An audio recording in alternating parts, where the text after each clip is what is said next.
जी। और हमारे साथ बहुत बड़े अपने यूट्यूब चैनल है उनका, द सनातन शंकर, वो भी इस लाइव को देख रहे हैं। पर राय दें कि ये क्या माजरा है, सुनिए। जिल अव्वल सफा नंबर 275 यानी अगले ही सफे पर मौजूद है कि अगर किसी आदमी ने शहवत के लिए सेक्स को पूरा करने के लिए अपनी बीवी को बुलाया। जय हिंद दोस्तों, आज का जो वीडियो है वो है स्वामी जितेंद्रानंद जी के चैनल से। और स्वामी जी काफ़ी बढ़िया तरीके से जो ये एक्स मुस्लिम हैं उनको अपने चैनल पर बुला के उनके साथ डिस्कशन करते हैं और जो इस्लाम है उसकी सच्चाई आप लोगों के सामने रखते हैं। उसी वीडियो में से एक पोर्शन मैं आपके लिए लेके आया हूं जो कि बहुत इंपॉर्टेंट पोर्शन है और ख़ास करके ये सबको सुनना चाहिए, बिकॉज हमारा सनातन का जो एजुकेशन सिस्टम था वो कैसे बर्बाद किया गया हिस्ट्री में, वो आप जानोगे एक्स मुस्लिम अपोस्टेट इमाम के द्वारा। उन्होंने बहुत ही अच्छे तरीके से इसको एक्सप्लेन किया इस वीडियो में।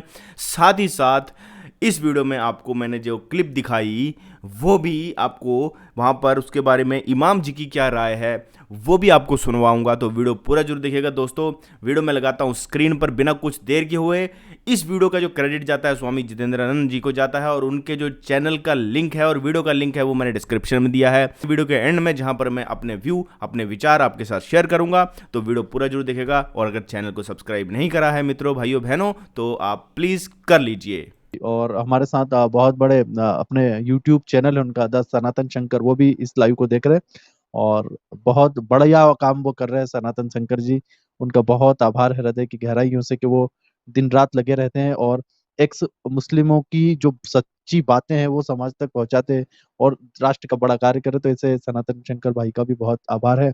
जिल अव्वल सफा नंबर 275 यानी अगले ही सफे पर मौजूद है कि अगर किसी आदमी ने शहवत के लिए सेक्स को पूरा करने के लिए अपनी बीवी को बुलाया, बीवी ने आने में देर कर दी और इस शख्स ने अपनी जवान बेटी के दोनों रानों के दरमियान अपना अज़ुए तनासुल डाल दिया और इसको उतनी ही लज्जत आई जितनी अपनी बीवी के साथ आती है, तो इसका निकाह नहीं टूटेगा। ये क्या लफड़ा है? मतलब वो खुद की बेटी के साथ क्या करने का बोल रहा है वो? पर ये क्या वाहियात बात है। ये व्यक्ति मुझे मौलाना लग रहा है, कोई जानकार लग रहा है ग्रंथों का। ये अव्वल देखिए। सफा नंबर 275 यानी अगले ही सफे पर मौजूद है कि अगर किसी आदमी ने शहवत के लिए सेक्स को पूरा करने के लिए अपनी बीवी को बुलाया, बीवी ने आने में देर कर दी और इस शख्स ने अपनी जवान बेटी के दोनों रानों के दरमियान अपना अज़ुए तनासुल डाल दिया और इसको उतनी ही लज्जत आई जितनी अपनी बीवी के साथ आती है, तो इसका निकाह नहीं टूटेगा। और अगर बेटी के जवान होने की वजह से लज्जत ज्यादा आ गई तो इसका निकाह टूट जाए। इमाम साहब सुना आपने कि ये पापी दरिंदे, ये दहशतगर्द, वो क्या बोल रहा आपने? ये क्या मतलब, इसे क्या, क्या तकरीर बोलते, तसरीर तसरीर बोलते, हाँ, क्या बोलते बयान इसको? बयान है या ये तफसीर है, क्या है ये? वो तकरीर कर रहा है कि अगर बीवी आने में देर कर दे और अगर बाप अपनी बेटी के साथ भी कुछ कर ले तो वो जायज़ है, उससे निकाह भी नहीं टूटेगा। कि ऐसे वाहियात लोग, और इनको मौलाना मुफ्ती आलिम उलेमा कहा जाता है। इसीलिए इनकी सारी गंदगी मैं तो किताबों से दिखाता हूँ इन्हें कि ये कहेंगे कि अरे ये तो मौलवी ऐसी बातें कर रहा है, हमारे मोमो साहब ने ऐसा नहीं करा होगा, हमारे किताब हवा हवाई में ऐसा नहीं होगा। अब आपने बताया कि क्योंकि एक बच्ची का रेप करने के बाद पर्ची उछाल दी गई, तीन में से बाप कौन है? जी, और भी बेच भी दिया जाता था, बेच भी दिया जाता था। सवाल यही था कि हम पहले इतने एजुकेटेड थे कि मैंने एक स्लाइड जो है वो शेयर करी है नालंदा यूनिवर्सिटी की ही। Hey everybody, if you have a कि नालंदा यूनिवर्सिटी कैसे तबाह हुई, अगर ये हम देख लें तो हमें बहुत कुछ समझ में आएगा, क्योंकि उससे हमारा बहुत बड़ा इतिहास जुड़ा हुआ था। नालंदा यूनिवर्सिटी जो थी पटना के 90 किलोमीटर साउथ ईस्ट में, जिसे पाटलिपुत्र कहा जाता था पुराने टाइम में, जी। तो राजगीर के पास ये जो राजाओं का शहर था वहाँ ये सिचुएटेड थी। और 1427 से लेके 1197 सेंचुरी तक ये नॉलेज का, ज्ञान का हब थी पूरी दुनिया में। 3 बार इस पे आक्रमण हुए, इसे खत्म करने की कोशिश करी गई क्योंकि हमें ज्ञान से दूर करना था, 3 बार।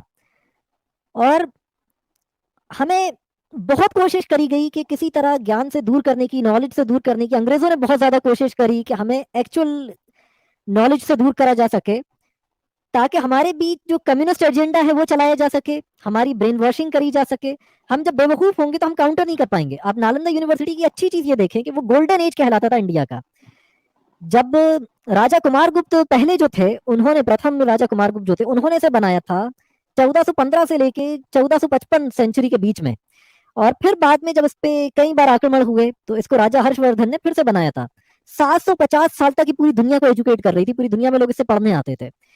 और बहुत बड़े नागार्जुन जो थे, जो बहुत बड़े बुद्धिस्ट फिलोसफर माने जाते हैं, जिन्होंने शून्यता और मिडिल वे, बीच का रास्ता जो है, बीच का मार्ग, उसकी इन्होंने फिलोसफी दी थी, वो भी यहीं से पढ़े थे।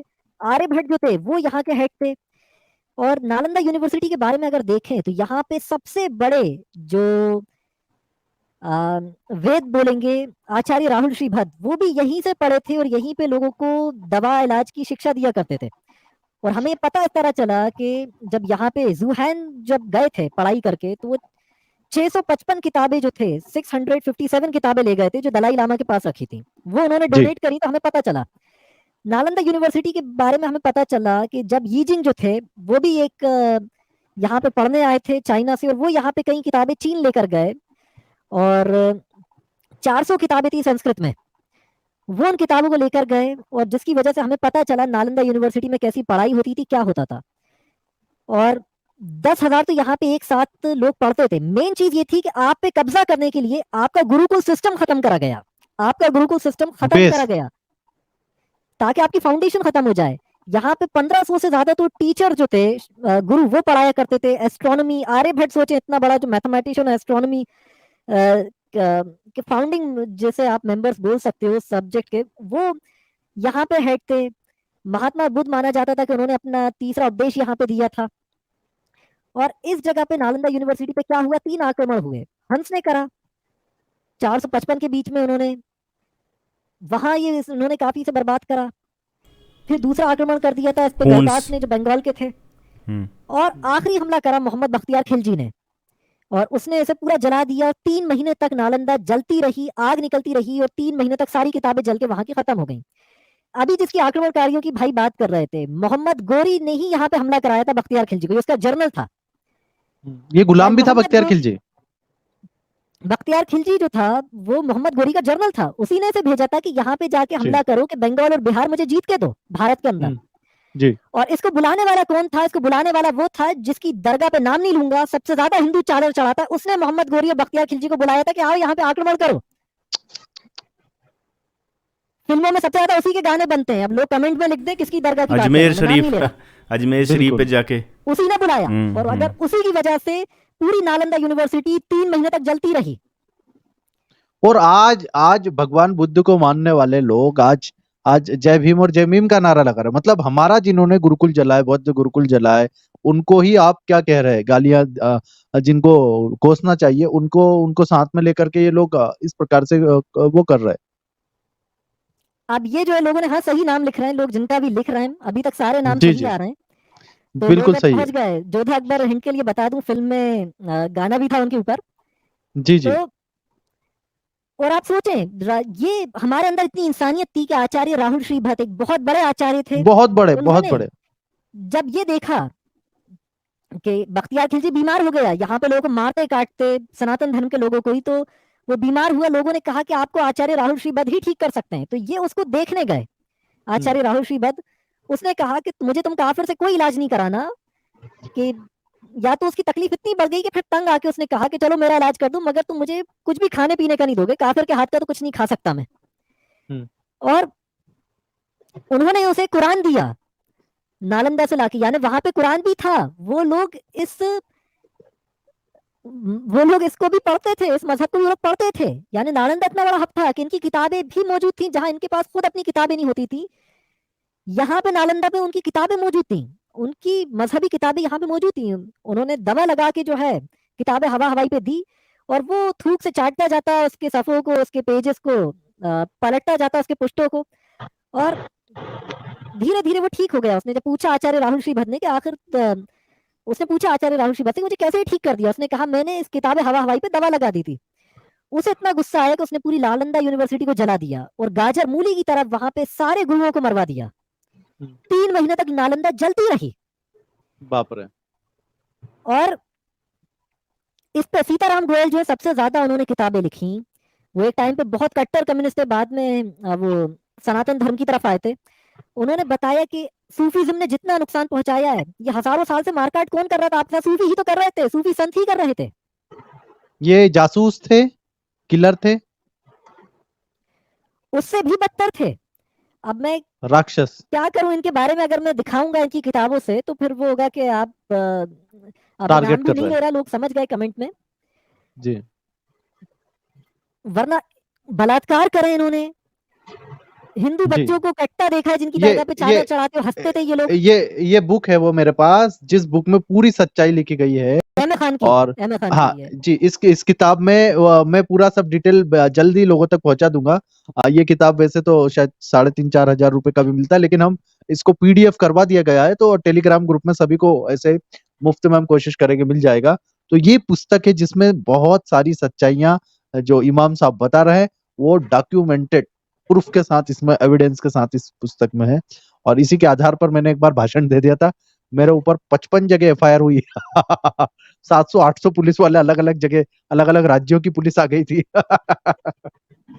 जी जी, बोलिए इमाम साहब, बोलिए, आप चालू रखिए।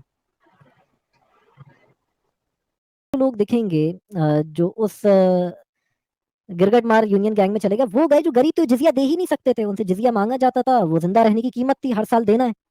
अब जब नहीं दे पाएंगे तो फिर क्या तरीका है, गर्दन बच्चा, या तो गर्दन उड़ा दी जाएगी या इधर आ जाओ। और इसीलिए आपको ज्यादातर गरीब लोग जो है वही दिखेंगे जो इधर आए। और इसीलिए अरब के लोग जो है वो मजाक उड़ाते हैं, वो कहते हैं कि यार ये तो काले पीले छोटे छोटे तबके थे, पिछड़ा वर्ग था जो पूरा ईमान में चला गया, हम अरब ऊंचे लोग हैं, हम तो इनको ना नागरिकता देते अपने देश की, ना इनको घर खरीदने देते, ना प्रॉपर्टी देते, ना ये हमारी किसी औरत से शादी कर सकते हैं, हम तो इनकी औरतें खरीद के ले आते हैं, गुलाम के तौर पे रखते हैं, जैसे हमने वीडियो में देखा। बाप रे। वो इन्हें इस तरह मानते हैं, वो अपने आप को अशराफ मानते हैं, इनको कहते हैं पासमानदा यानी छोटी जात वाले। इनका सर काट के लाने का इनाम रखा गया है। और मैं सभी साथी भाइयों बहनों से यही कहना चाहता हूँ कि सर तन से जुदा वाली गैंग वो बहुत तेजी के साथ इस देश और दुनिया के अंदर उतर चुकी है। और कई लोग जो इमाम साहब यहाँ पर बातें बता रहे हैं, या वो अभी कट्टरपंथी मुल्ला ना मुफ्ती, आतंकी हवस का मौलवी, वो जो बातें कह रहा था वो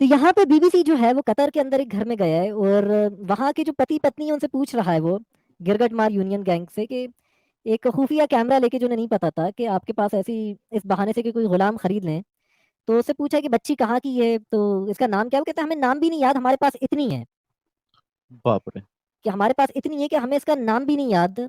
और फिर उसके बाद वो पूछे कि इसकी उम्र क्या है, तो वो बता रही है कि बताओ, तो लड़की कह रही है 16। I don't think there is a human rights in this world. I think there is a human rights in this world. No way. Maybe in Europe, but not in the Middle East.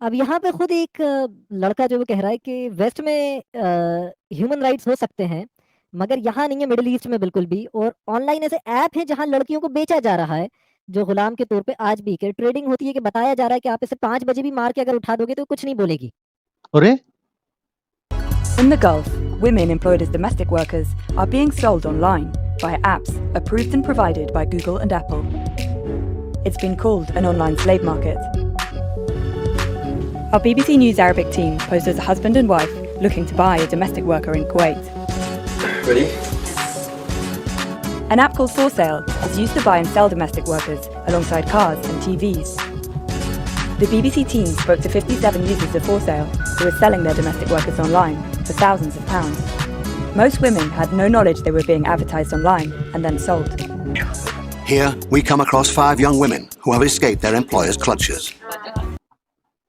लड़कियों को online भी बेचा जा रहा है। और फिर उसके बाद ये दुबई के अंदर कुछ लड़कियां जो छुपी हुई हैं एक कमरे के अंदर, उन्हें पता है पुलिस को शिकायत करेंगी, उन्हें जेल हो जाएगी, और क्या वो पाई देश छोड़ कैसे के बिना भाग भी नहीं मालिक के? सकती।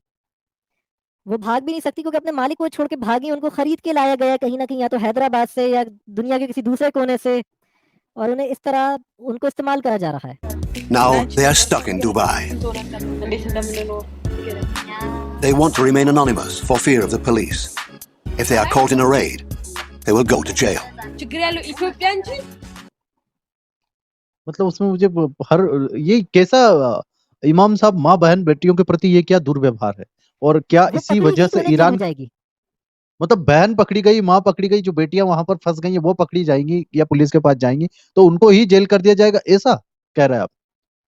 जी, उन्हीं को जेल हो जाएगी क्योंकि वो गुलाम है, उनका काम है, उनके साथ जबरदस्ती लेकिन रेप और 2022 जो चल रहा है, 2022 चल रहा है। 2022 में ये हो रहा है। तो आपने देखा कि किस तरह से इमाम साहब ने बताया कि नालंदा विश्वविद्यालय, तक्षशिला विश्वविद्यालय जो भारत के होते थे, जहाँ पर शिक्षा दी जाती थी और लगभग 6,000 7,000 के आसपास वहाँ पर किताबें होती थी। हमारे गुरुकुल सिस्टम्स होते थे जहाँ पर जो गुरुकुल के थ्रू जो है एजुकेशन दी जाती थी। और मैंने अपनी कम्युनिटी पोस्ट में एक पोस्ट भी शेयर करी थी जिसमें ये बताया गया था कि किस तरह से अंग्रेज़ों ने भी भारत के जब एजुकेशन सिस्टम को एनालाइज करा और उसमें अलग अलग जगह पर जाकर एक रिपोर्ट ली गई, तो उसमें यही पाया गया कि भारत उस वक्त 100% ऑलमोस्ट साक्षर था। तो दोस्तों ये वो पोस्ट है जो मैंने अपने कॉमेडी पोस्ट में शेयर करी थी, और इसमें आप देख सकते हो जो लॉर्ड मैकाले था उसने कहा था कि I have travelled across the length and breadth of India, यानी कि वो ये कहना चाह रहे हैं कि मैंने भारत के हर कोने को मैंने ट्रैवल किया है, हर जगह मैं गया हूँ, और वहाँ पर I have not seen even one person who is beggar, मतलब जो भिखारी है एक भी पर्सन मैंने नहीं देखा जो कि बैगर है। हु इज़ थीप, जो चोर है। Such a wealth I have seen in this country, मैंने इस कंट्री में ऐसी मतलब दौलत देखी है। वेल्थ मतलब एक होती है पैसे की दौलत, एक होती है मॉरल वैल्यू की दौलत। तो ये यहाँ पर बात की जा रही है कि यहाँ पर मैंने कितनी वेल्थ देखी है इस कंट्री में। Such a high moral values, people of such calibre, उनका जो टॉलरेंस लेवल था, जो उनका कैलिबर लेवल था वो इतना बढ़िया था, मॉरल वैल्यूज इतनी बढ़िया थी, that I have not think we would ever conquer this country unless we break the very backbone of this country, मतलब हमें इस देश की जो रीढ़ की हड्डी है उसे तोड़ना पड़ेगा, which is their spiritual and cultural heritage, and therefore I propose that we replace her old and ancient education system. हमें इनकी जो पुराने गुरुकुल सिस्टम है उनको तोड़ना पड़ेगा, क्योंकि गुरुकुल जो थे उनमें इस तरह से एजुकेशन दी जाती थी, और वहाँ पर कोई पैसे से एजुकेशन नहीं दी जाती थी, वहाँ पर एक अलग सिस्टम था।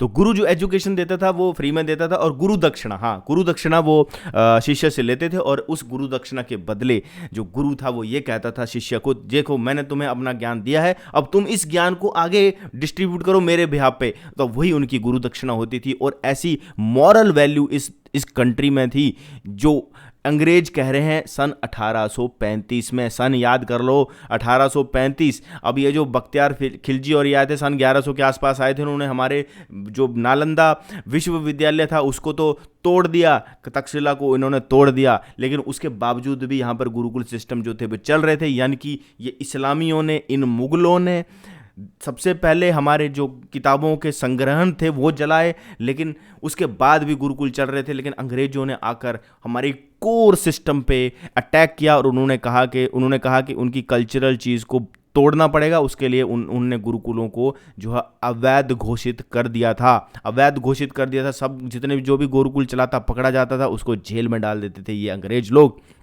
और उसके बाद ये लिखते हैं कि I propose that we replace her old and ancient education system and her culture, for if the Indian think that all the foreign and English is good and greater than their own, उन्हें ऐसा एहसास हो कि English और foreigner जो है वो हमसे ज़्यादा बेहतर हैं। और ये आज हो रहा है, हम यही समझ रहे हैं, हमारे लोग यही समझ रहे हैं कि अंग्रेज बहुत अच्छे हैं, उनका जो एजुकेशन सिस्टम बहुत अच्छा है, उनकी अंग्रेजी बोलने का तरीका बहुत अच्छा है, और वो लोग अंग्रेजी बोलते हैं तो हमें भी अंग्रेजी बोलनी चाहिए।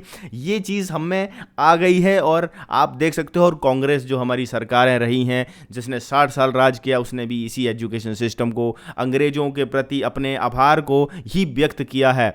और उन्होंने लिखा कि they will lose their self-esteem, their nation culture, and they will become what we want them, the truly dominated nation। अब इसके अलावा मुझे नहीं लगता कि आपको मुझे कुछ और प्रूफ दिखाने की ज़रूरत है।